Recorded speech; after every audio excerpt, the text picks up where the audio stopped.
views and opinions expressed in this program are not necessarily those of its host, Urban Arts Enterprises, its advertisers, or affiliates, and are those of the speakers and do not necessarily reflect the views or positions of any entities they represent. All right, y'all. What's happening? Y'all know what time it is. It's 7 o'clock on a Tuesday. I'm going to make that song today, y'all. I'm going to just make a song. 7 o'clock on a Tuesday. I'm going to figure out how to make that work. Put a beat behind it. I'm going to have y'all stepping. You know what? Now that I think about it, that's a good idea. I think I'm going to make an inside stepping song. 7 o'clock on a Tuesday. Yeah. All right, all my beat makers out there. Tim Jones, holla at your boy. Mr. Producer, Marky B, Ronnie, holla at your boy, Ronnie. Y'all, my musical folks, get at me. Help a brother out. Help me put that music together, y'all. I got an idea now. See, that's what happens when you're doing stuff, man. You come up with these little brainstorms and stuff come across. You get to thinking about stuff. See, that's the beauty, man. That's the beauty of creativity. Y'all know how much I love that. I put up a post on Facebook yesterday about silence. And it's amazing how when you're in your silence and you're in your peace, things come to you and you think about stuff and stuff just happens, man. Sandra Davis, I see you. Thank you for checking in. Kathy Turner, what's going on? What's going on? I see you. Val, my favorite, Val. Hey, Val Wells in the house. Y'all know, stuff come across you, man. You be thinking, you be like, man, I'm going to try that. So, y'all, it's been a busy, busy week. If you did not have the opportunity, or should I say weekend, y'all, if you did not have the opportunity, let me take this quick time right now to shout out Bobby Green in the house. First time. I appreciate you for checking in, man. That's what's up. First time for Bobby Green. I like that, man. I love it when new people come through, man. That's a beautiful, beautiful thing. BB Richard is in the house. Cardale Harrington, what's up? My man Dennis Howard Hodges out there on the West Coast kicking it real hard. My man. Jehovah, he said Jehovah will drop some gems on you in your quiet time, my mellow man. I appreciate that, brother, and you are absolutely correct. And I know you right because I know that to be true. So y'all, I had a busy, busy weekend, man. It was real interesting because let me tell y'all what happened. And I'm telling y'all this because I'm not sure how this thing is gonna work, if it's something that'll be part of the future, but I enjoyed it. So peep this. I got a phone call from a young lady in Las Vegas. She hollered at me. Thank you, Sandra Davis. And she said, look, I got an idea. I want to do something. And I was like, well, what's that? She said, look, I got this set that I'm doing down here, and I need a DJ, but I wanted to have what she referred to it as a ghost DJ. And I was like, okay, so what you talking about? She said, well, listen, I was thinking about doing something virtually, but I don't know too many people that could pull this off. She was like, so I thought about you. And I was like, really? So tell me what you're thinking. So she was like, can you DJ my set here in Las Vegas from your studio in San Antonio? And I said, that sounds like something we could pull off. I'd like to try that. Hey, Bianca, I see you, baby. Thank you for checking in. BBWN is in the house. Las Vegas in the building. She was there. She was at the set. Bianca was. And so I said, okay, well, I think we could do it. Now, she called herself Incognito Steppers. And I thought that was, pretty neat. So the whole thing was kind of incognito. But we figured it out. And I was able to DJ her set in Vegas from 8 to 12 from here in Texas. We were able to get everything set up where I was on all the screens, so you could literally see me DJing in my studio, and they had a camera set up at the DJ booth for me to look at my floor and pay attention to all of the people. The sound, from what I heard, was banging like it would if I was in the building. They had everything tuned up just right, and we had a good feed, and man, we did that. 4 hours banging. We got it in. That's new. I ain't gonna lie. It's strange in a way, but it was neat. I thought it was cool. Let's see what comes of that for the future. I'm sure other DJs wouldn't mind, probably checking in on something like that. Just something different, something new. We tried it. It worked. That was a banger. So shouts out to Kim Murray out there in Vegas and her girl Bobby. Now, also, let me give a shout out to Rudy Dotton for assisting me in that endeavor. Rudy is a tech head like me. You know, we both kind of computer nerds, and Rudy definitely helped me tick a few boxes to make sure things work. I love it when I have people in my circle, man, that help to make things work. And just, man, it's a beautiful thing when we work together, y'all. And that's what we always talk about when it comes to, for example, the collaboration. The collaboration is real.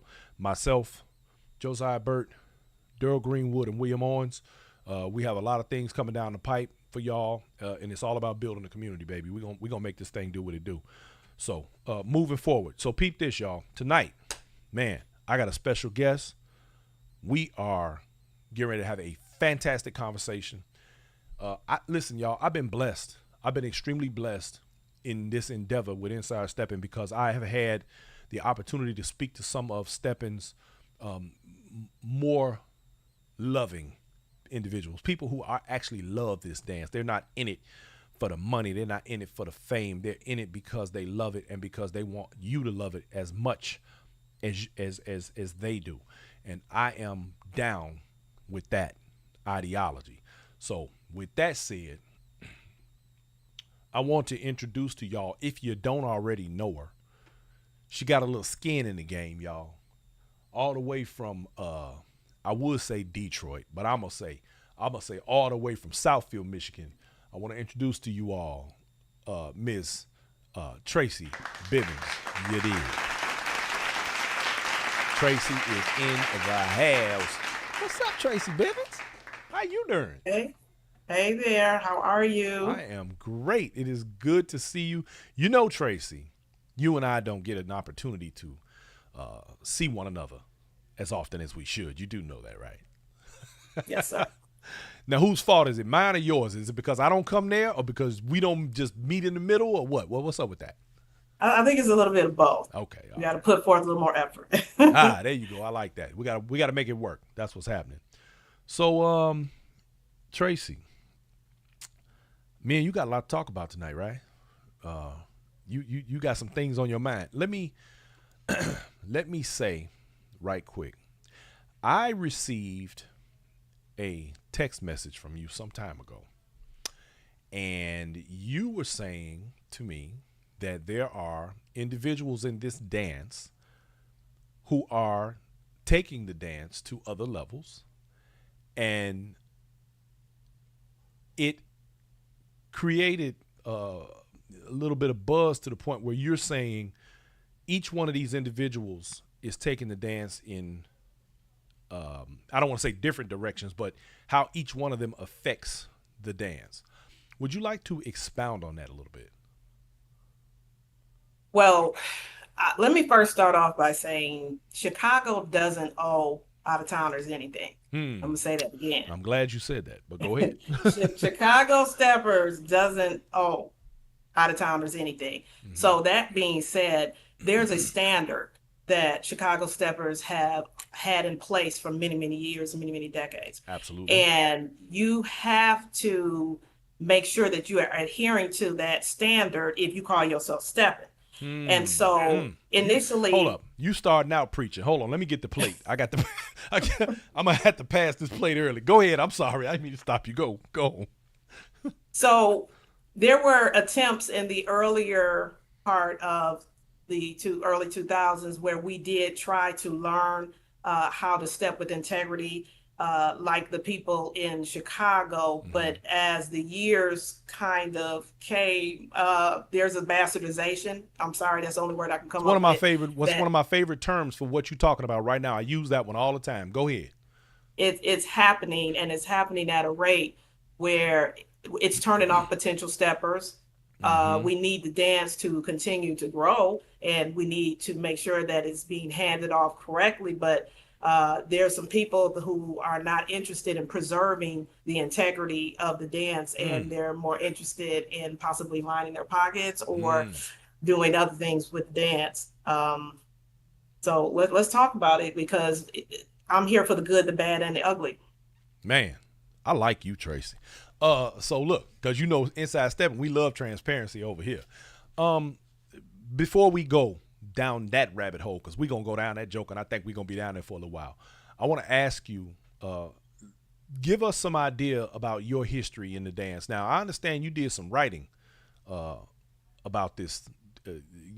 Give my audience a little bit of background on you. I wrote for ShyStepper.com. Mm-hmm. Terrence Pratt wanted to highlight some of the out of towners that were up and coming in the earlier part of the 2000s. So I was asked to participate in that along with some other people in other cities and states. And I kind of had the longevity because I did it it was a labor of love for me. So I interviewed, did commentaries. I did a lot of different things to make sure people understood what Steppin was. Again, out of towners at that time didn't really have a clue what Mm-hmm. Steppin was. So I just kind of said, I'm going to make sure people understand why we put powder on the floor and why we have lanes and Hmm. who this person is and who that person is. So again, shout out to Terrence Pratt for giving me that opportunity. Mm-hmm. And from there, I went to write for Jeff Clark, I love Steppin.com. And it was more of the same thing, just making sure that people understood that there was a standard and that we needed to adhere to it. When I stopped writing, Brian, that was because video had Yeah. taken over. People Yeah. were doing video interviews and it kind of turned more into lampooning than let's Mm. Mm. become critical thinkers and Man. let's embrace the dance correctly. So let me give a shout out right quick to one of our media partners, Cynthia Bean, and she says, "You are the real deal." Boom. Thanks, Cynthia. Hey, look, hey, you get your accolades, baby. Give them. You give. Got to give you your flowers while you here. Um, it's interesting you say that because I've noticed we're at a place where video having taken the front seat of media where Steppin is concerned, we also I believe had evolved because of the technology evolving the way that it has anyway. People, there was a time where reading a good article was the thing. In fact, having written a book and a couple of books and having done, used to write and that kind of thing myself, I almost feel lazy sometimes doing this show because I'm not, and even though we try to hit all the points in these conversations during live videos and that type of thing, there's so much that gets missed because we don't hit every point. But when you write, you can nail down everything and you can make it stick. But people just don't read no more. I don't, that's just a funny thing. One of the books that I wrote is called The Black Factor. And when I wrote that book, I knew the audience that I was writing that book for was going to be tough because I wrote it for young black males. And we know doggone well that's a very tough audience to feed. They're not gonna pick that book up and read it as much as we would like, as many book sales as I would love to have. The information in there is important, but I already know that for whatever reason, that's just not going to happen. So video is the next natural step. And of course, with the Facebook and the Reels and the TikTok and the Instagram and all the other stuff that goes on, this is the way people are receiving information these days. I would encourage you, and even my other media partners who do write, I understand that it is something that they love. I love to write myself, but I always encourage people with the amount of knowledge that you have and that Cynthia Bean and y'all forgive me for not remembering. I'm drawing a brain fart here. Sandra Stewart. Yes, thank you, Sandra Stewart. I encourage them to move toward, video. I mean, I don't, everybody can't do it. I'm not, but I just think that there's such a wealth of knowledge out here, and people like yourself, when you come forward and you speak like you're speaking at the moment, you're giving the information that is necessary for people to receive. And if this is the portal by which they need to receive it through their ears rather than their eyes, then so be it. Okay. So having the knowledge that you do, let's go ahead and head down that rabbit hole right quick. Let's go on and jump in. What are your thoughts on where we are currently in the dance and where we need to be? So let me rewind a Okay. little bit and talk about how the out of towners got all of these different instructors coming to their cities and their states. Let's Mm. talk about Detroit being one of the first cities to get people dropping in, like Malik Swan, LC, Mm-hmm. Donnie Davis, Sherrod, the Alexander Brothers. We had a lot of people just showcasing the dance but I had always wanted Tickman to come because I wanted people to see his particular brand. Mm-hmm. So you're talking about 5 years, people were coming here to showcase dance, but nobody was really trying to learn it per se because nobody was teaching it. So when Tickman finally came, Yair Israel convinced him and Danielle to come. There's a famous videotape on Tick's page where they're dressed in black and they did an exhibition in the basement of Paradise, and I recorded it. And everybody was just, oh my God, I want to learn that. I want to learn that. And the tape that I recorded them on, it was bootlegged and sold for $20 around this country. And that's how people started, I want to learn what that man is doing. He's doing this dance and I want to learn it. And they didn't have a name for it. So New School kind of was pushed because of what Tick was doing. And when people saw that, everybody wanted to have him come and teach, and he refused. That night he was offered $3,000 to teach his brand of dance around the country, and he refused. He said, I don't think Chicago would appreciate me giving this dance away. It's That's looked at respect as for the game, but keep going. Yeah. And he walked away from $3,000. How many people night, would have walked away from that offer? Well, I mean, in today's times where we are, with all of these people running around, how many people would have walked away from that 3,000? And what he didn't do, other people did. Right. So that's when you started having people leave Chicago and got on that like Chitlin circuit and I'll teach, but can you teach? Well, I can show you something like it. And so because it was New School, and I'll talk about why we got so many titles, because I know that's a big controversy as well. It is. People wanted to learn what Tick was doing, and that was above the waist for the most part. A lot of the above the waist terms. New School is waist up, old school is waist down. There you go. So now you have a nation of people 20 years later that were learning little snippets of what Tick was doing and what they were being taught, but there's no dance. Puzzle pieces. And Chicago laughs. I mean, I sit there and I'm so embarrassed sometimes because they're like, what y'all doing? Oh my God, y'all ain't got this dance yet.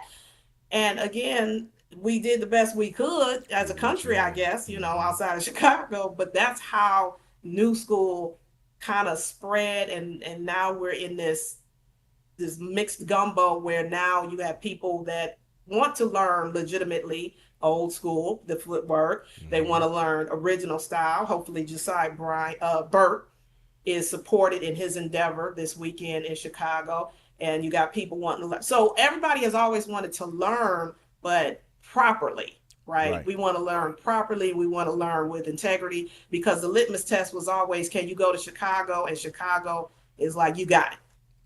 That was always the atta-girl or atta-boy that we wanted to hear. That's the Mecca. You're one of us. Yeah. So now it's just a whole different story. And I'm sad and I'm angry at the same time because it's up to the promoters to set the standard and to continue to set the standard. And it's up to the people who patronize these parties to stop accepting less than what you would get in Chicago. You tell me what party you would go to, or Stepper said in Chicago, where people are on the floor twerking and turning up and drinking shots on the floor and in the middle of the dance floor rapping to I've never been to a set where they're doing that.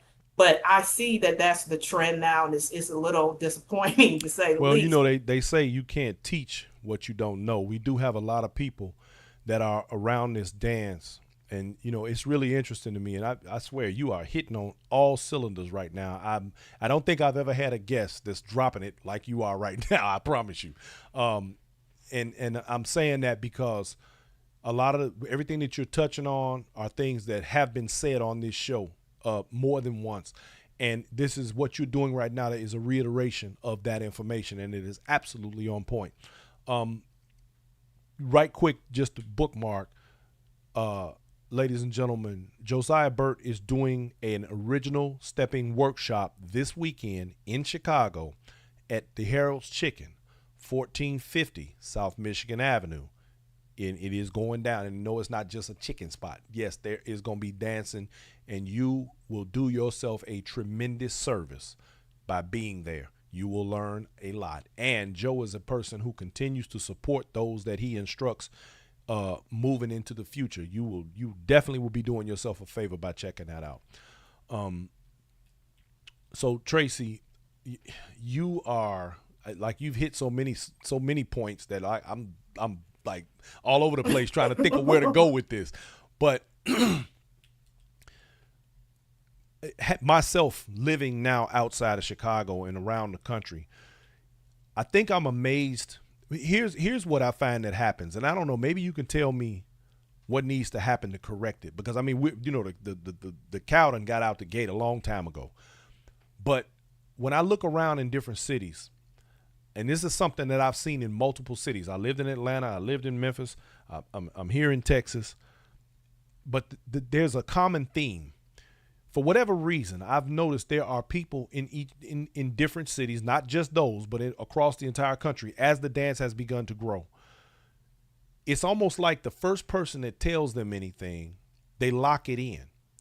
But unfortunately, a lot of times they're being given either bad information or incomplete information, and you can't tell them anything. So then a city automatically goes through a growing pain. They struggle because they're not getting good information across the board. And like you said, they're getting these snippets, they're getting puzzle pieces, and they don't have a complete picture.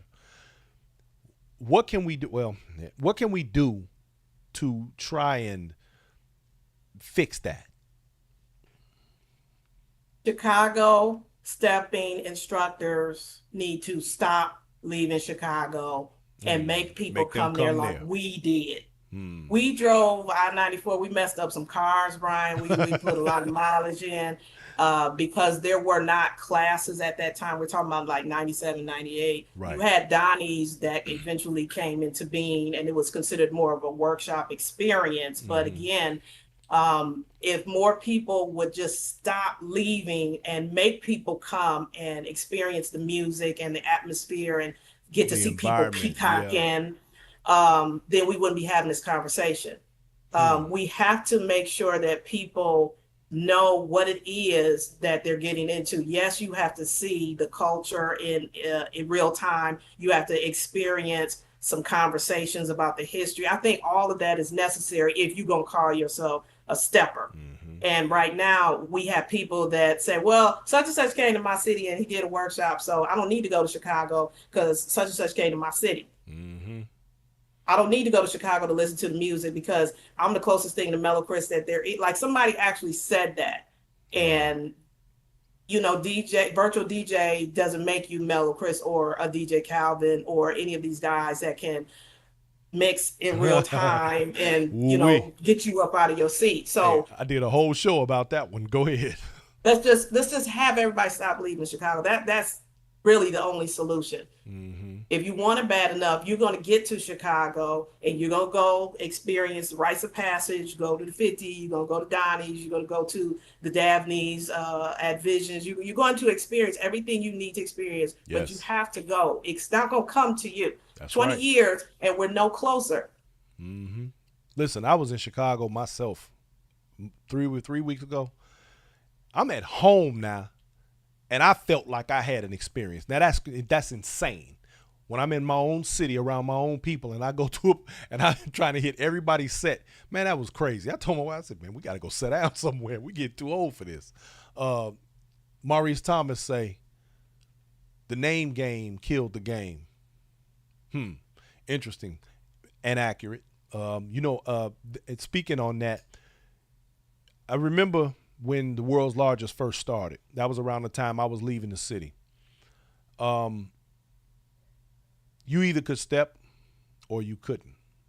And there wasn't a bunch of 8 counting and, you know, all this other stuff. And people, it was a winner take all environment.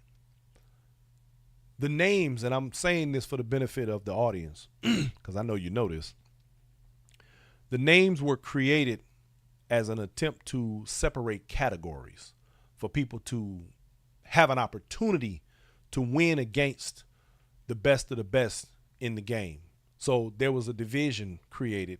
Those names, like Maurice Thomas just pointed out, allowed a level of division to take place throughout the dance outside of the competition of the dance. What can we do to regain that unity, though? Well, the names were created so that the instructors that were visiting these cities could teach people what they were trying to learn. So, for instance, if you're talking to somebody about Josiah Burt and you say, Josiah Burt was really throwing down Steppin last night, you know, and that person knows that you're talking to that it's original style. Even though you said he was really throwing down Steppin, y'all know that it's original style because it's Josiah Burt. But if you're talking to an out-of-towner and you say Josiah Burt was really throwing down Steppin, they're gonna be like, what you mean, new school or original, or was he walking? Or so the names were attached to Steppin so that instructors could come to your city, and if you needed to learn new school, that's what was attached to it. Or if you wanted to learn walking, that's what was attached to it. Old school wasn't touched. We talked about that. Right. Now there's this original thing. You know, so people have to attach original and look for somebody to come and teach original. And there's not a lot. Let's be real clear. There are not a lot of people who know enough about original to be teaching it. You got some people from Chicago that have been places, and again, all I got to do apparently is say I'm from Chicago, and I can show anybody anything I want. But no, I mean, but that's across the board though. That's new school, old school. It doesn't matter. There are people who have done that. There are people who are not even from Chicago, and I've seen it, living in cities, talking about, oh, I could teach you this, I could teach you that, and they don't have a clue themselves. Sadly, and I'm saying this for the benefit of my audience, y'all hear me clearly. Just because you see somebody dance in a contest or you see somebody that's slick on the floor, it does not translate into a good instructor. Do not get the two confused. There are great instructors. It's just like a football game. You got a coach who understands that field better than most players, but you're not going to see him suit up and run out on the field to play. You got some players out there that could never coach a game. So I'm saying this to y'all, be clear. Make sure that the people that you are calling and sending all this money to or whatever you're doing to get them to your city, that they understand and can actually teach you what this is, and not you end up with you going to a city. You know how many times I've been to Chicago with people that have gone for the first time, and me and my wife, we'll take some people with us, and they go home and they leave there and they go, my whole life has just changed. Like, now I get it. Because they weren't able to get, like what you said, they weren't able to get that whole ambiance from being everywhere else except there. You must at some point as a stepper travel to the city to get it, to really get it. Multiple times. Yeah. Multiple times. Yes. Yes. And one of the things that I think is a travesty is all these cities that profess to be very educated about Steppin, and they got stepper sets going on. None of us, including Detroit, have a place like Donnie Davis's Hamilton Park where we all can get together as instructors or help somebody else learn nobody has that. And I need to know the answer to that, Brian Forbes. I need for you to tell me why all these other cities can't get together in their own cities if they love Steppin, like they say, look, and promote the dance. I have the answer, teacher. Listen. Okay. Let me tell you, I just recently, in fact, this has been a topic of conversation as of late among myself and some other people. If you go to Chicago, there's an interesting thing that you'll notice. Depending on which neighborhood you're in, but it doesn't matter. Because in most neighborhoods, particularly in our communities, you will find at least one, maybe two or more churches on one block in a particular certain mile of radius. So then you have to ask yourself, what causes all of these churches within one community to open? What happened to the days when, for example, I went to a church on the south side of Chicago on 78th in Indiana called Greater Institutional. Almost everybody in the neighborhood also went to Greater Institutional.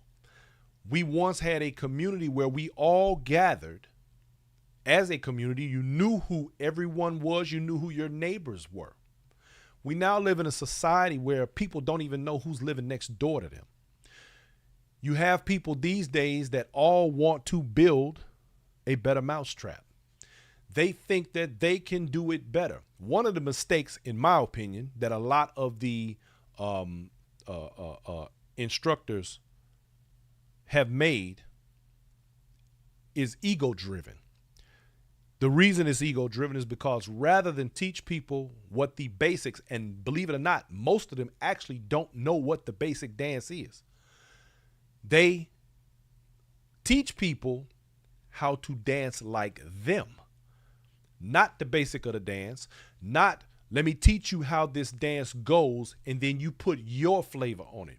And as I quote the words of my man Chase out in Cali, Chicago's own, if you cut their heads off, you wouldn't even recognize who was who because they all look the same.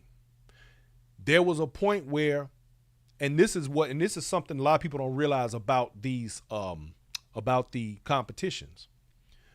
You look at a doc, you look at a tick, you look at the names, the people who built the names, the Sherry Gordons in the dance.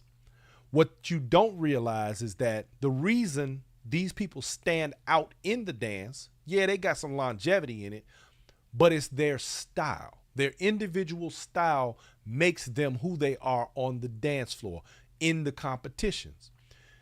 If other people operated within their own style and the way they dance versus trying to look like one of them, we would have a lot more people out here that was cold, that literally working within the basics and their own style. We would see so much more.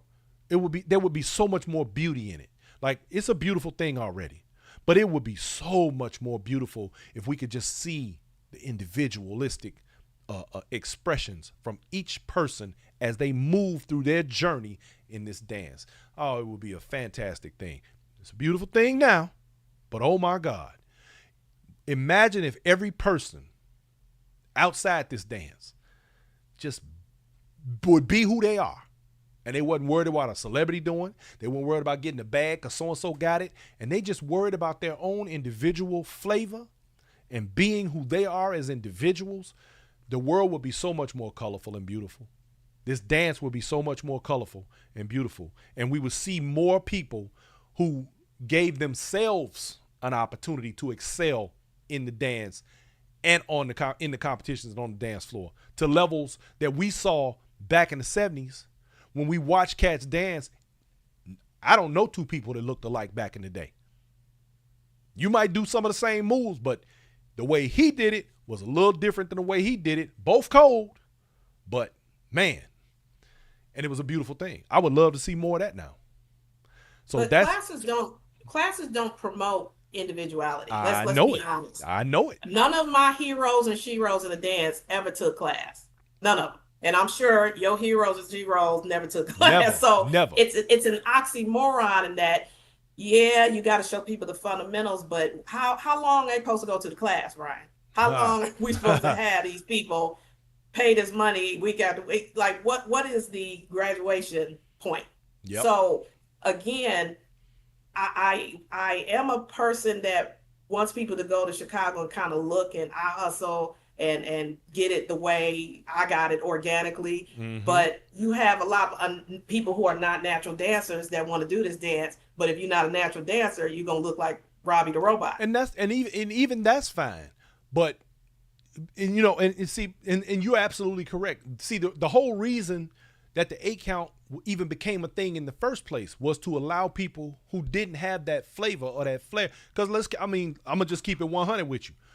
Back in the day, everybody that was in the room wasn't necessarily a stepper. Because you got to remember, you had hustlers, you had pimps, you had killers, car thieves, gamblers. The list goes on.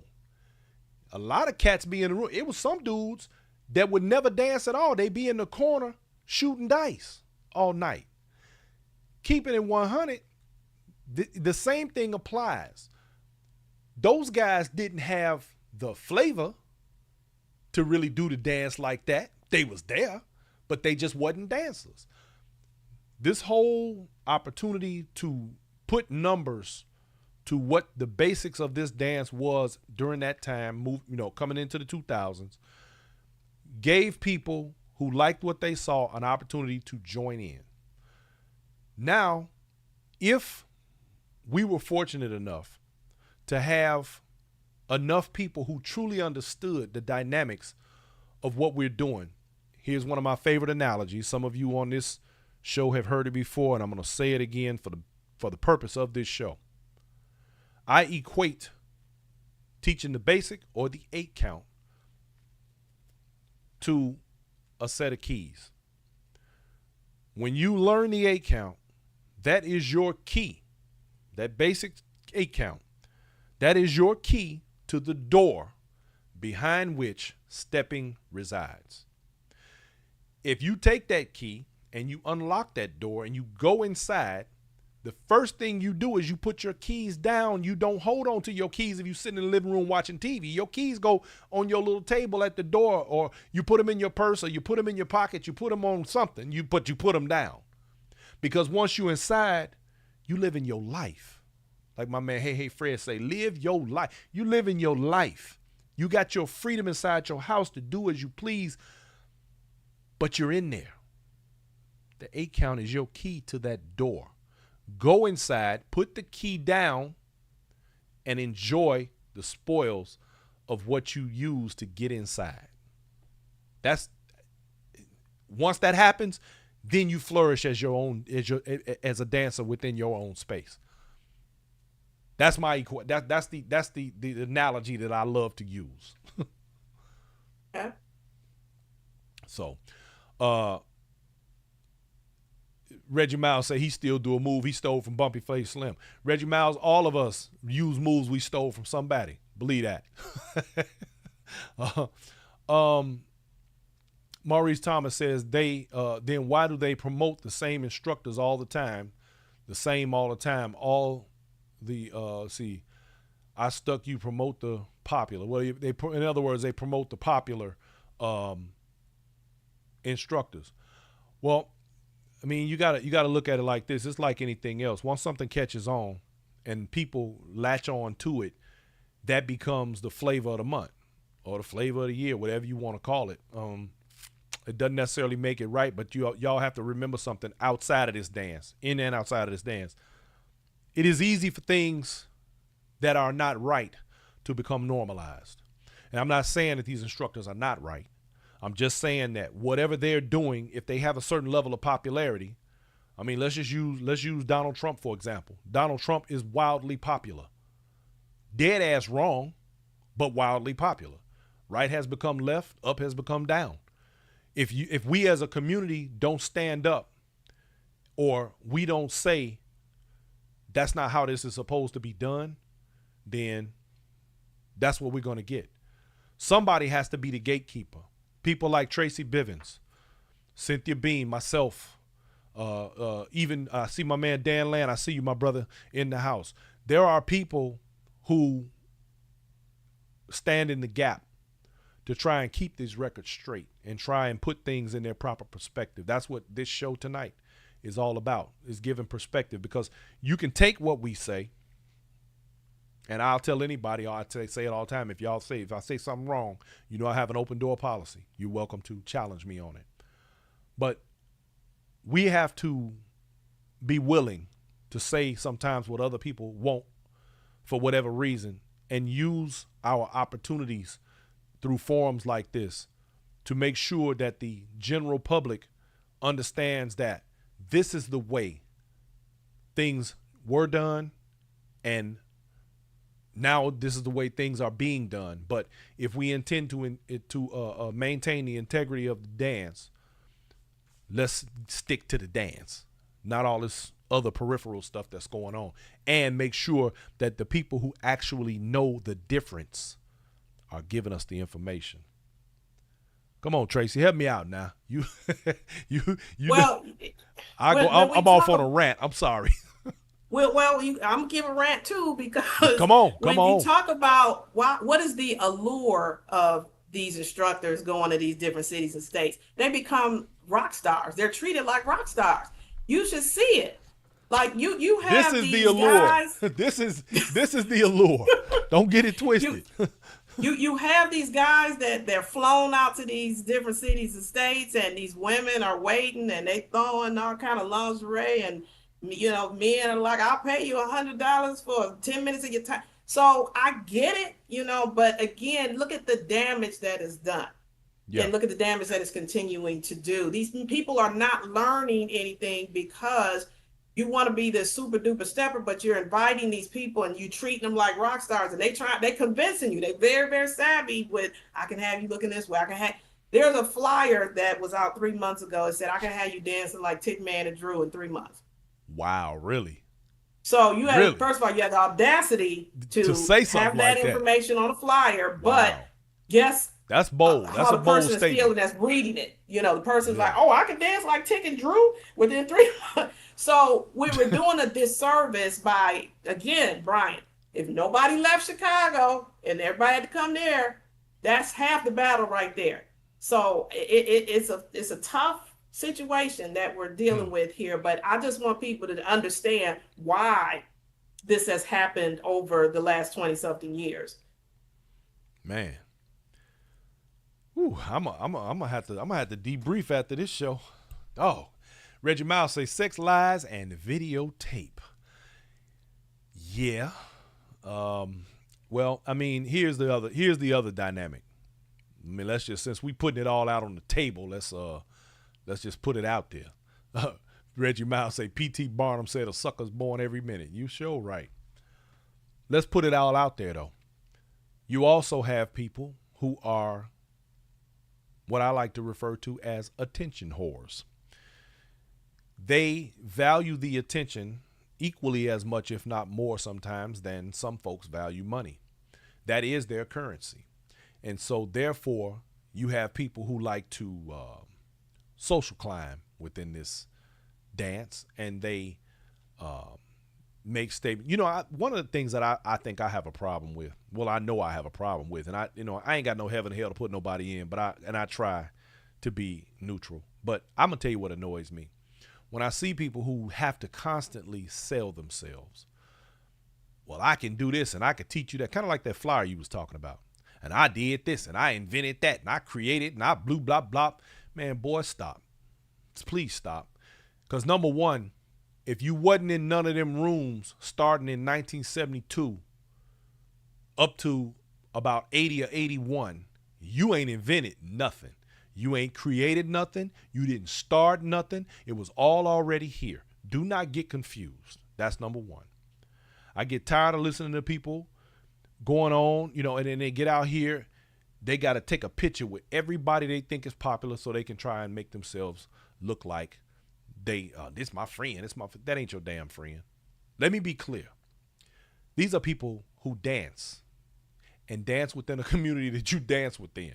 If you ain't sat down and broke bread with these people and talked to these people off the dance floor, stop. Please stop. These are not your friends. Okay? I'm just saying. Now, Dennis Howard Hodge just said before 72, but Dennis, I'm talking about the steppers, not the boppers and those before that. I'm trying to keep it in context, brother. But these people want everybody, they have this need to be seen. Do you know if somebody said, and I tell you, and it already happened when we had COVID, and they said, oh, y'all can't get together and dance. Some of these people almost lost their damn mind. I think some of them did lose their mind. People was flipping out. And I happen to know for a fact there were plenty of stepper sets still going on. They was under the radar. Sure. But you understand why that was, right? The Clean and Sober Steppers is the largest organization of steppers out of Chicago. Mm-hmm. And that's true. For many of them, it saved their lives. It saved their minds. It saved their marriages. It saved a lot of entities in their lives. Okay. And so getting together, having clean fun, and being able to be amongst people who are in the same boat as you and supporting you and loving on you, that's hard. That's a hard pill to swallow if you're taking it away. That's true. And I understand completely why it was so hard for people to stay away from the dance. Mm-hmm. But again, other people I'm not getting money. I'm depending on this to pay my rent. I'm depending on it. I can't speak on that because you should have had plan B and C. But I definitely, my heart goes out to the people who sincerely and genuinely love this dance and had it taken away from them. And for those people that have to watch I read Reggie Miles' posts all the time, and it breaks my heart that he has to literally try to convince people to keep walking alive and to stop pushing it to the side like it's something that's archaic and played out. And this is what I'm talking about when I say the new generation of steppers and the way they think. They don't want anything that they don't consider to be bells and whistles. They don't understand the beauty that walking provides. They don't understand the essence that dance allows for a man and a woman to experience on the dance floor for 3 to 4 minutes at a time. So this is the problem. People don't understand, and they don't want to understand, right? Because they're not being taught to appreciate and understand the dance. They're just being taught to direct traffic. Right. Yeah, that part. I got something right here. Tim Ellington on the Facebook page says, and I want you to tell me what you think about this. All dances evolve. All dances evolve, but the standard still stays in place. When you think about salsa and what the waltz, happens, the merengue, I can go down a whole list. They still have standards. I haven't seen them evolve.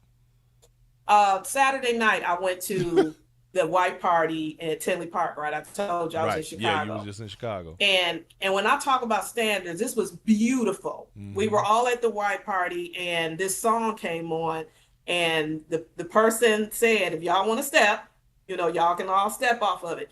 And it was a song that none of the 800 people, I don't know how many people were in there, but nobody got up to step off of it because it was as though everybody telepathically said, this ain't our standard. We're not dancing off of it. We're not stepping off this. So there's a standard that is in Chicago. They stand on it. They mean it, and they're not deviating from it. Absolutely. And that's what I want everybody Try to evolve this understand. Dance. Try evolving this dance in Chicago and see how that go. See how that work out. Try it. You're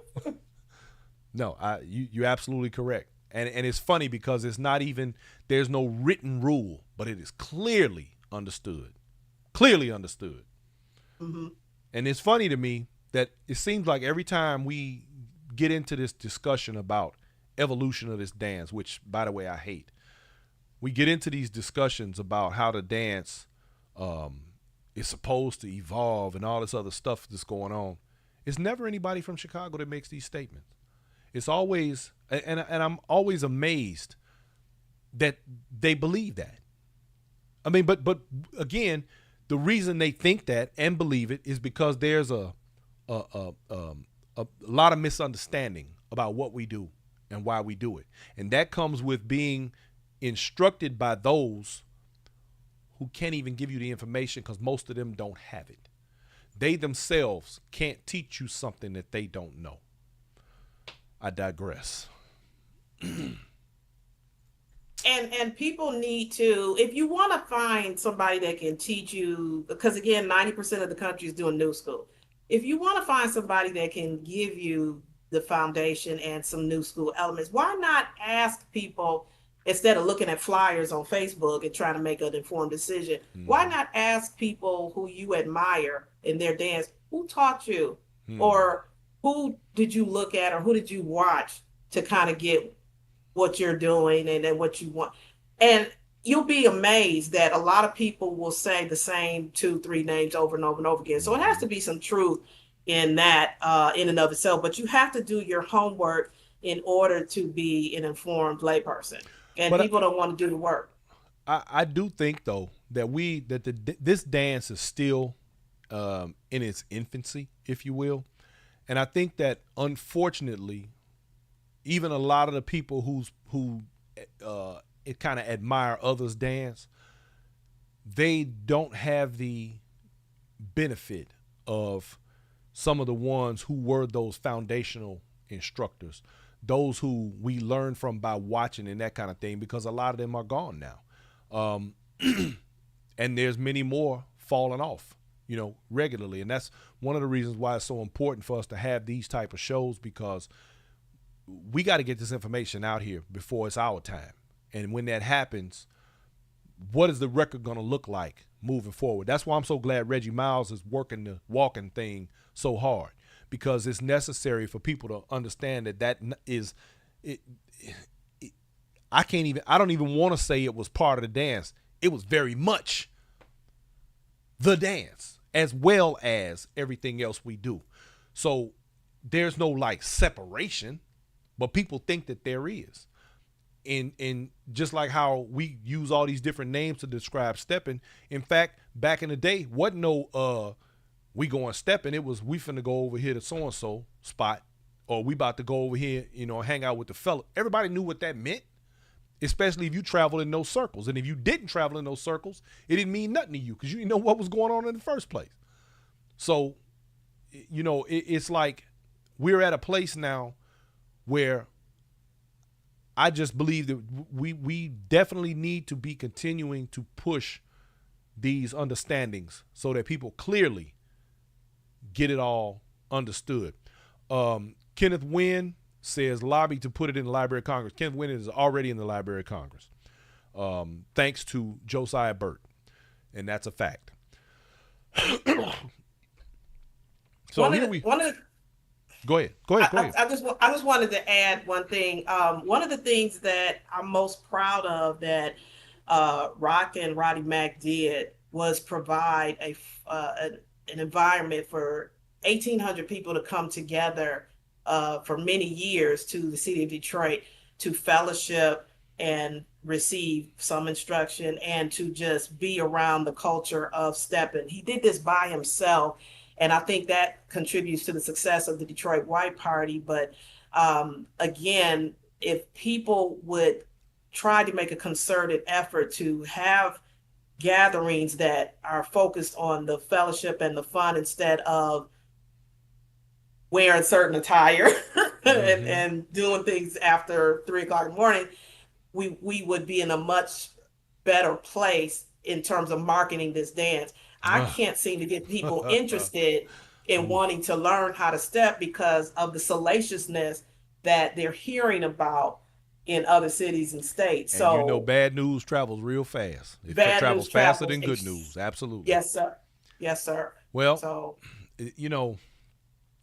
there's an argument for that. I don't want to call it an argument. I'd probably use the term excuse more than anything else. I want to address a question first, but then I want to travel back to that. Sandra Davis said, I grew up in the 70s, Soul Train dancing. We never saw Steppin dancing. My sister and friends were enrolled in dancing classes, but we never heard or seen Steppin dancing. Well, let me tell you, Sandra Davis, right quick, let me touch on that. The reason you didn't hear about it is because the only people that were, well, let me not say the only people. Well, now let me take that back. Steppin, you got to understand the history of steppin versus bopping versus walking. Steppin was created by teenagers.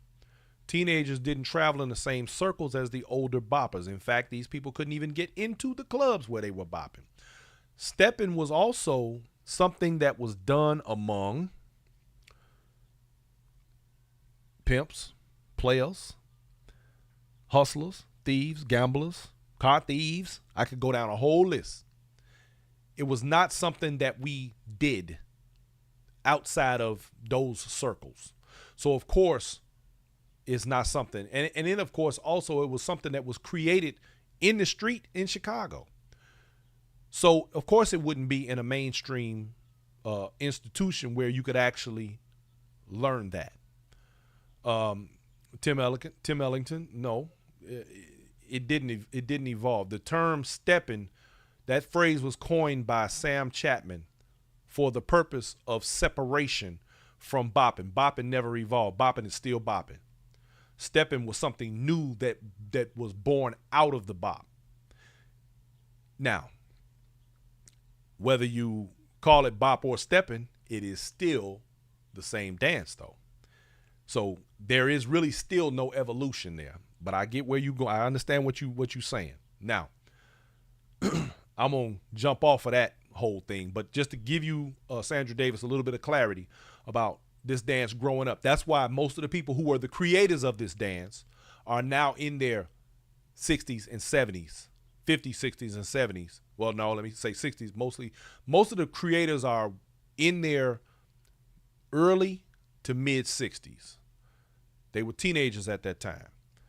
Now, the dance, that part of the dance, having been given the 8 count for the purpose of others joining into the dance, is still the same dance. Let me get off of that because I'll be on that all day. Anyway, back to the salaciousness. Here is, you have people whose interests lie more in, I think, their ability to just kind of fellowship, and the dance is secondary. And that's why we're starting to see all of these different types of things get injected into it. Like the dance ain't good enough. Set. Yeah. Well, listen, you preach to the choir. Woo, man. Look, my thing is, no one cares that y'all want to do that over there. Go do that. But don't give Steppin the disrespect and the black eye by trying to pretend like what y'all doing is Steppin. It's not. That crap. Okay, let me not even call it crap, because I'm down for a wild ass party myself every now and then. I mean, hell, I'm a biker. Look, me and my wife used to go to Myrtle Beach every year and hang out. And you see some of the wildest stuff you ever want to see, but it's a biker event. If you want to go to a hip hop event, you know what to expect. It's hip hop music playing. You want to go somewhere where they play house music, you want to hit one of the spots. Matter of fact, Chosen Few was going on this weekend in Chicago. Biggest house set in the country once a year. You don't go there expecting to see Steppin. Just like you don't go, well, yeah, they be playing house and Steppin out there. But anyway, the point is, if that's what you enjoy, cool. But you're not going to go to a house party and then they going to say, oh, we having a Stepper set too. No, that they don't go together like that. And I personally, I am with you 150%. Call what y'all doing something else. Leave Steppin alone. Steppin didn't ask for none of y'all. None of y'all. Nope. It don't need you. If Steppin had never, like what you were saying earlier about this dance leaving Chicago, if Steppin had never left, if nobody had ever broke the damn border and went out that state to go teach this dance anywhere else, they would still be Steppin in Chicago right now today, just like they are and always will be. That's a part of our fabric. That's our DNA. It was created there, it was born there, and it's going to always be a thing there. So I'm like you, do what you want. Let it, as my man say, it evolve. Let it evolve, but call it something else. Whatever that evolution is, give it a new name. The same way, rather than be disrespectful from teenagers, because you know how old folks and young folks don't necessarily gel, rather than it be what was Steppin was being done in the 70s, rather than call it the bop because there were older people who didn't care for that style of the bop, they called it Steppin. So, if y'all got a problem with Steppin and you think it's supposed to go somewhere else, go on and take it somewhere else. But call it something else. The same way we did. Easy peasy, baby. We good now. No problem. But here's the crazy part. I bet you can develop a whole new fan base and all them people can go over there and do that. But you're not going to get no steppers to come to it. Because steppers step. That's it. That's all. I've been ranting. Let me stop. No, and you got me fired up. Look. Everybody they go to like Rodney Mack parties and GDI's parties and Stepper Union parties, and they count heads, right? They 1, 2, 3, and then they say, oh man, that's like $30,000. I want that. So everything is always about the steppers, because the steppers will come and support if it's a good party and if it's a party of integrity, they will come and support. Absolutely. So everybody wants the steppers. They want to pimp the steppers and use the dance, man. But you cannot destroy what took so long to build up. And this is why Chicago was like, we don't want this dance taken outside of our city. We don't. And then you had Step in the Name of Love videos coming out, and you had Man. people doing all this foolishness. So we worked too hard, Brian, to get the respect of the steppers in Chicago. I'm speaking from an out of towner And perspective, you're absolutely especially correct. those of us that came in that first batch, like the me and the Cherry Gordons, and then the Drew Alexander. We have worked extremely hard to gain the respect of Chicago, and we would like to maintain that and keep that respect. So I am just asking people to please refrain from mishandling and mistreating a dance that has been revered and respected for so many years by people in Chicago. Please stop doing that. Absolutely. I mean, listen, I applaud you for that statement, Tracey. Thank you so much. Pete, I see you. Thank you for checking in, my brother. Pete said, "Let's go to work, steppers." Now, listen. Now, here's a guy that was around the game back in the day. My man, David Johnson, Super Dave, out in Las Vegas. Super Dave is a Chicago native, an original dancer, and can still get down for his. Matter of fact, he was in the building when I DJ'd that set on Sunday in Vegas.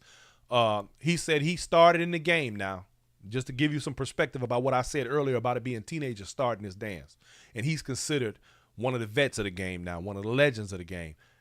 14 years old in 1976. That's when he started his dance. And again, this is when it was called Steppin. When the decision, the phrase coined by Sam Chapman, made this thing what it was for this group of people. The end. These other people want to do this other stuff, go do that. We don't care. We ain't mad at y'all. Call it something else. It don't get no simpler than that. But you know why they would never call it something else? You know why, Tracey? Tell me. I know you know why. Tell me why. I want to hear what you got to say. They ain't gonna call it something else because they know they're not gonna get the attention. They're not going to get the crowd. They're not going to get the people. You can call it something else, and it's not going to catch on because there's nothing unique about it without this dance. If you don't have this dance, you got nothing. So you're piggybacking off of what we do, what we built to bastardize it, like to coin the phrase you used earlier, which is one of my favorite words. You bastardized it to make it flavorful for you. And like my wife just said on here, stepping is not hedonism. There it is.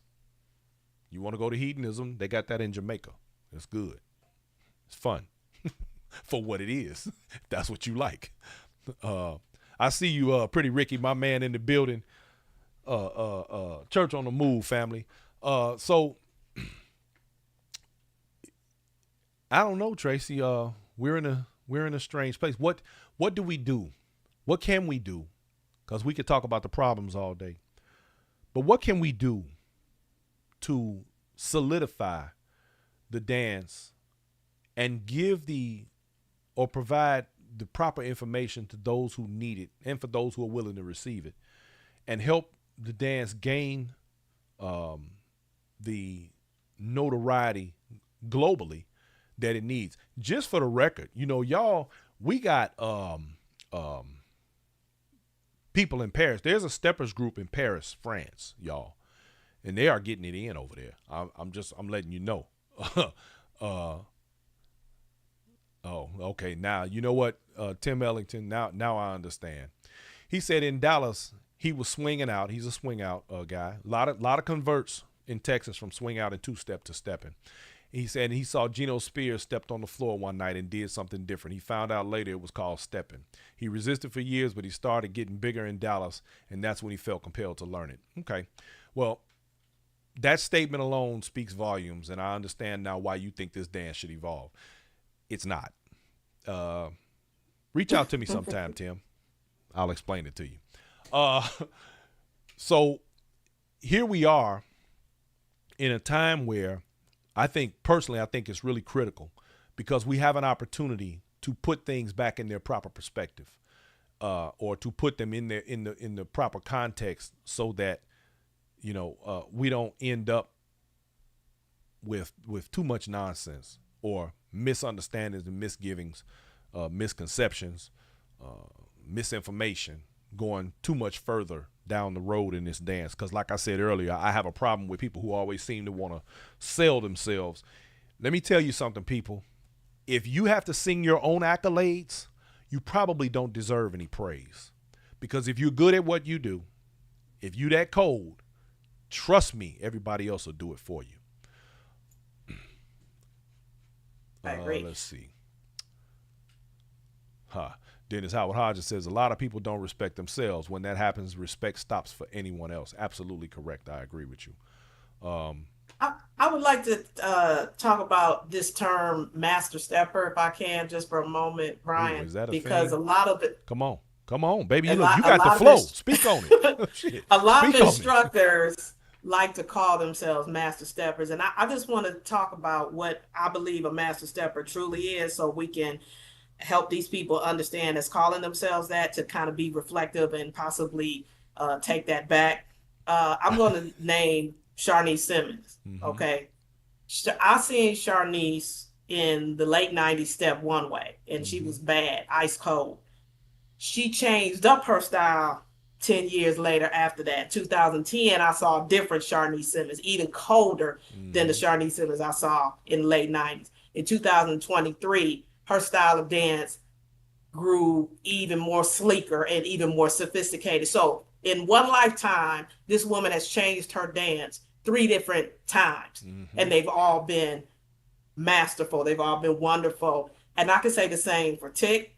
I can say the same for Sherry Gordon. I can say the same for Drew, who's doing it now, and a host of other steppers. But that, to me, is a master stepper. If you can change your dance and keep elevating your personal best and keep on growing, that is a master stepper. So people that want to call themselves master steppers, if you can't say that you have changed, elevated your dance over 20-something years, then you need to probably not use that term master at all. You know what I got from what you just said?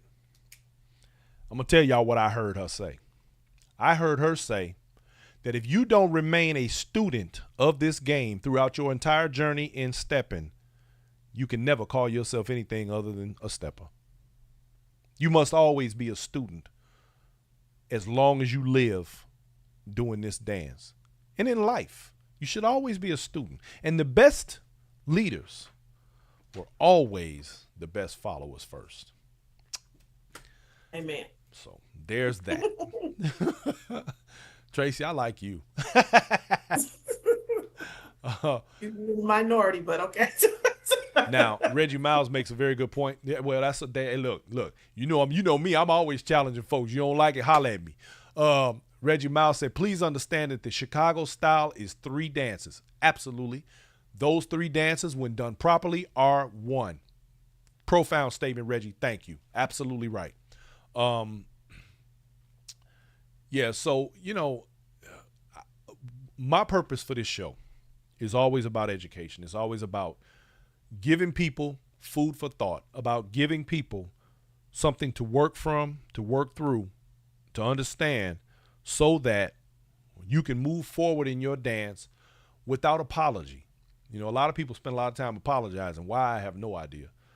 Move through your dance effectively, confidently, and make sure that the people you choose to give you the instruction are giving you the proper information. Ask questions. Some of these people can't answer some of the questions that you may have about this dance. Ask other people about when these people are saying that they can teach you this and they can tell you that. Shit, call me. Hell, I'll tell you.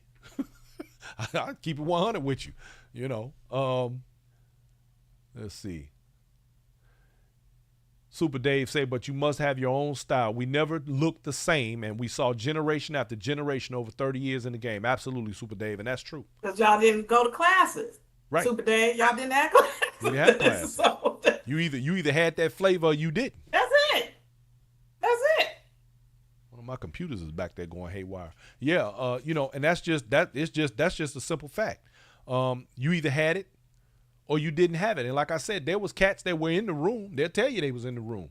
Hell, I'm gonna tell you a funny story. I was at I was at Black and Bling this year, and a guy who apparently was from home started a conversation with me, and he says, "Yeah, man, I used to be around. He said, I used to hang out around the dungeon. I used to live right over there on Huntington, blah blah, in the neighborhood on the street over there, over there off Michigan." And he said, "Yeah, man, he was like, I'd be around the dungeon." He said, "But I never danced. I just used to stick people up when I got the chance." That was the conversation. Like, I could do that but laugh, but that was how people got down back in them days. Stepping, I'm gonna say this again. Y'all have heard me say it before for my normal audience. For those of you who are new here, let me say this to you. Let me give you some real clarity. Stepping is a byproduct of a lifestyle that was being lived that had nothing to do with dancing. Nothing. This part of the game was about showing off your hustle for the week. Simple as that. So, Steppin, if you had told me Steppin was gonna be where it is in 19 anything, I'd have told you was out your mind.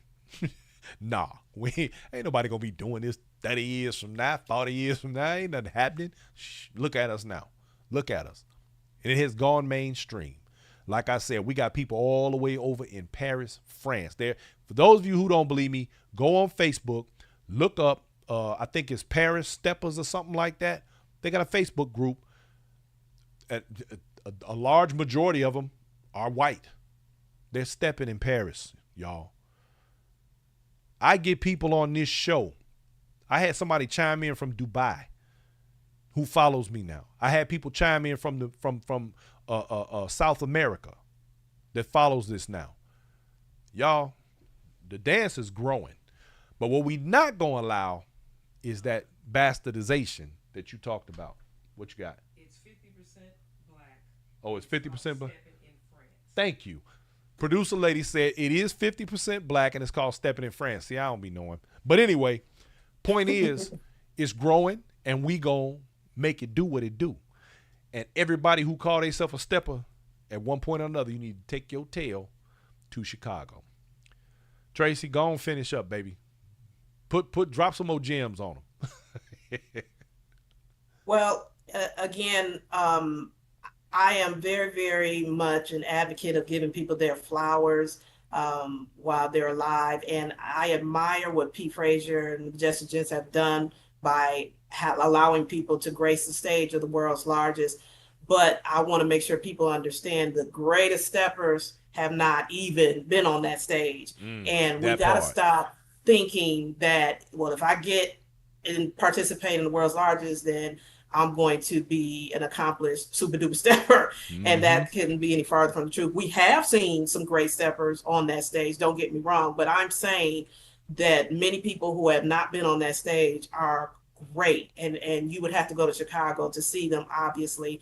And that's one of the things I've always wanted John Q. Public to understand, that there's so much talent in Chicago that is unrecognized. For instance, Maurice Thomas, who's in here, he's a great roller skater here in Detroit. He is one of the best roller skaters, and I've seen his work and his costumes or attire that he has made through the years. I've seen his participation, and he's one of those individuals that I want to understand. He has contributed to the dance a great deal, and he has done his absolute personal best. And I think this is what I want him to understand is, you have done it, you have made it. And I don't want you to think that, that contest and walking away with that first place defines who you are, defines your ability. Ooh, I just want him and other people to understand that it's a beautiful platform to showcase. Again, I love you, Pete Frazier, but I also want people to understand that you are still your personal best to even get up there and showcase and peacock for the rest of the country. And like you said, Dubai and people in France. So shout out to Maurice Thomas. I don't think anybody has ever said that to him before. Man, I'm so glad you did that. And I agree with you 150%. And and Maurice, let's get personal right quick. I'm going to go ahead on, since she touched on it, I'm going to go ahead and I'm going to finish what she's talking about. Maurice, understand this, my brother. I admire you. You are a creator. You are a man of many talents, like myself. And that is one of the reasons why I hold you in such high esteem. Your talents are unmatched. What you do is a beautiful thing. And I would like for you, sir, to make your presence felt once again. It's been a while since you kind of been on the set. I need you back on the set, bruh. You have a lot to offer the Steppin public. You don't have to be the whole contest thing. You ain't got to do all of that. Let's get to the point where your ability, your knowledge of the dance, your ability to instruct the dance. You know what? Maurice did something during COVID that blew me away. He did this instruction. He did this thing live on his platform where he had a ruler in his hand and he was in a hallway. And he explained the dance with a ruler. That was amazing. Bro, don't deprive the rest of the world of your knowledge, man. I'm just saying. So now I'm gonna get off the personal stuff. Now I'm putting that out there, bro. We need you. We need you back on the front line. Let's go. So yeah, thank you, Tracey, for bringing that up. So right quick, y'all, before we get out of here, for those of you in the region of Texas, third weekend in Houston is coming up. We got Friday, Saturday, and Sunday. Y'all gonna need to show up for that. My man Daryl Smooth Greenwood and Ron Brown are doing their thing on Friday night at the studio. Then we got Tracy Lacey and Faces of Houston doing their thing, and Myron the R will be in the building playing his box. And on Sunday, it's our legendary third Sunday at the Red Rooster with my man Cochise Big Chief Productions. Y'all need to be in Houston for that. Come check it out. Now, the following weekend, Inside Steppin, myself, Mrs. Forbes, we will be in Huntsville, Alabama, y'all. Huntsville, Alabama.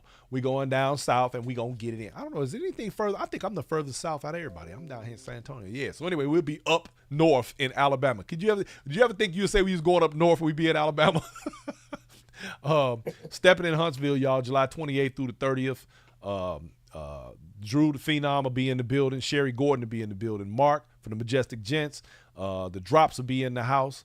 Kurt and Bridget. The DJ Samsonite, my man, one of my favorite guys. Matter of fact, I got to take Samsonite his glasses. He messed around and left his glasses on my doggone table at Black and Bling. I got to bring him his glasses. He was getting his spin on in Dallas. And DJ Tea Time will be in the house. We looking forward to seeing her. And DJ Pony Mac, my man. I call Pony Mac my DJ granddaddy because he helped. He's one of those people that's also helpfully responsible for me getting into the DJ game. Now, y'all, this is a $75 event. It's going to be good. Workshops are not included, but it is a good number. And it's going to be a good event. I think they got a lot of support. They got a lot of people. This is their first one. They got a lot of good people coming through. We're going to have a fantastic time, so y'all get ready for that. In August, y'all, we got Crush and Cream. We will be in Little Rock, Arkansas, August 10th through the 13th with my man Ted the Boss Williams. And that was a great event last year. And I'm going to tell you, y'all know how I am about quality. I like quality over quantity. I'll take a room of lesser people that are quality and a quality event with all the right stuff before I will a room full of people who just kind of make it feel cold and, out of pocket. Ted puts on a fantastic event. This year's color is orange. Crush and Cream, y'all. E.T. Taylor, Myron the R, DJ Fly Diva, Pony Mac, Daryl Smooth Greenwood, and DJ Randy E will be in the house. Doc, Sean Ballantyne, Ann Hunter will be there. Carla Hart, and of course Ted the Boss Williams, and myself and Lamont Watts will be broadcasting. He'll be doing it on his radio show, and I'll be doing it live. So y'all need to come check that out. And then in doggone it, in September we will be in Wisconsin, Madison, doing the thing down there with Denim and Diamonds. Y'all look that up. Go on my page. Check it out for Denim and Diamonds. We're going to be over there cutting up sideways. My girl, Valeria. I always mess that up. I be wanting to call her Valeria. I think that's my, Game of Thrones name for her. So, Valeria Connor, we're going to be getting it in over there. I'm looking forward to that. What did I say? Wisconsin? I'm sorry, y'all. Minnesota. Again, brain fart. Who was that on here? Sandra Davis. Was that you talking about that drug I need to take for my memory? Oh, here we go. Okay, thank you, baby. I don't have my glasses. Anyway, Denim and Diamonds, y'all. This is the eighth one. The weekend pass is $100, and there will be a best dressed male contest. And they're celebrating all the Virgos and Libra birthdays for this event as well. I'm looking forward to this one. In fact, I'm gonna have her on the show here in a couple of weeks. Next week, we're gonna get Trina on here for the Huntsville event and let her explain what's all happening. All I can tell you is I think it's gonna be a good event. It'll be their first one. I'm looking forward to it. I think I covered everything for now. Y'all know I always forget something. Who was that said I needed Prevagen? That you, Sandra Davis, always talking about me? Okay, Valeria's on here. I'm sorry, Valeria. She's the Twin Cities of Minnesota and Mall of America, which I'm not going shopping. That's the last thing I need to do. I be carrying enough stuff when I travel to these places. But I do want to go see, what is it, Paisley Park, Princess Crib, something like that. Yeah, I'm going to go check that out. Let's see. She says it's a celebration of my and her birthday and Miss Mary. Oh, okay. That's what's up. Miss Mary coming through. I ain't seen Miss Mary in years. You know, I used to live in Atlanta. I need to holler at her. Matter of fact, I need to have her on the show. Tracey Bivins, I want to thank you. You are a wealth of knowledge. You know, Tracey, I was just sitting here thinking, you know, I got a couple of ideas from today's show. And one of my ideas, I'm just sitting here thinking, I might need me a co-host. What's up, Tracey? What's up? What's up, Tracey? What's up? That's funny. What's up? What's up? we need to talk.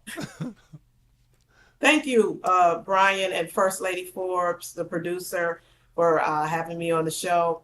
I just want to say thank you, Chicago. I don't think we formally ever, thank Chicago for being so gracious and so sharing and so patient with the out-of-towners. Thank you, Chicago. Please continue to share your gifts and please continue to maintain the standard that you have set. You've made the whole world fall in love with Steppin, all of the different variations of it. And we salute you, Chicago. Thank you so much. You know, Tracey, I love the level of respect that you give to this game, man. Do you understand how much further we could go if everybody just took that mature, just that whole, let's respect this thing and let's make it the best it can be. Man, do you understand where we could be if everybody had your attitude? Oh my God. Yeah, I like you. Anyway, let me stop. I see you, Speedy. Gina Love is in the house. That's my girl. So, ladies and gentlemen. Oh, and by the way, I just want to tell y'all, Texas Heat is coming. 1st of October, first weekend in October, Texas Heat. The other dance competition that is fire. And one of my favorite events, and of course I am your musical engineer for the pool party and the brunch.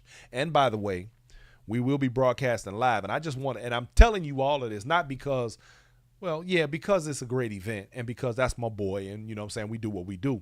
But I want to show off a little bit right quick. So I've been preparing for Texas Heat. And I went out and I got me a new toy just for that event. Ooh-wee, look at that right there. Boy, what you know about that right there. Oh, it's going down. We're going to cover that event in ways that you have never seen a Steppers contest covered in the past. Get ready, y'all. Inside Steppin is in the building. It's going down. I'm just saying. Tracey, thank you. You are amazing. And I'm going to pick your brain some more later. But we're going to have to do this again. Would that be okay with you? Yes, sir. Okay. Yes, sir. I want to dig into some other stuff a little deeper. And I think that between the two of us, we might be able to come to some real good conclusions and help these people with some understanding. Okay. I think it'd be a great idea. Tracey, thank you so much. I want you to have yourself a wonderful evening, my dear. I appreciate you coming on and hanging out with me. And, man, great interview. Thank you. I can't say thank you enough. All right. Anyway, all right, Tracey, we gone. Bye, baby. All right. Bye-bye. Ladies and gentlemen, that has been Tracey Bivins. Y'all, I see you, DJ Barry in the building. Bruce Palmore in the building. I see you, Kenny Mack is in the house. Listen, y'all. What you got, baby? Nothing. You need to get off the air. Why? Why I got to get off the air? It's my show. You're sleepy. She said I'm sleepy, y'all. I think she think is that why you say I'm sleepy? Because I'm rambling. Why? People, listen. Ain't nothing wrong with talking. Damn. Anyway, y'all see how I get. Yeah, y'all got to get y'all inside stepping towels. You need those. Fellas, you need your inside stepping towels. Y'all know I bring them to every event, so get ready. We got them inside stepping t-shirts, and don't forget, donate if you feel like it. Thank you for those who have donated. We appreciate each and every one of you because it always helps keep the lights on because this is an expensive hobby, baby. And this is a hobby because we ain't getting it. What? Yes, and the t-shirt orders that are out here, they are on the way. We are those will be out of here before we leave for Huntsville next week. So, I'm going to say thank you to everybody. You all are what make Inside Steppin' possible. Y'all are what make this machine. Y'all are the fuel in the tank of Inside Steppin', and without you, we don't run. And it's all about the fellowship. It's all about the information. It's all about us working together and respecting ourselves and this game. All of that right there. If we could get more of that from one another, we could go so much further and be so much stronger. I want to say that I appreciate you and I appreciate the opportunity that you have provided for me. Thank everybody. And I want you all to have a fantastic night and an even better weekend. If I forgot anything or anybody charged to my head and not to my heart, y'all know I need. Sandra Davis said I need Prevagen. So just understand that's what it is. Have a good night, everybody. And I love you. And as the Tony Adway was saying, it ain't nothing you can do about it. Peace, y'all.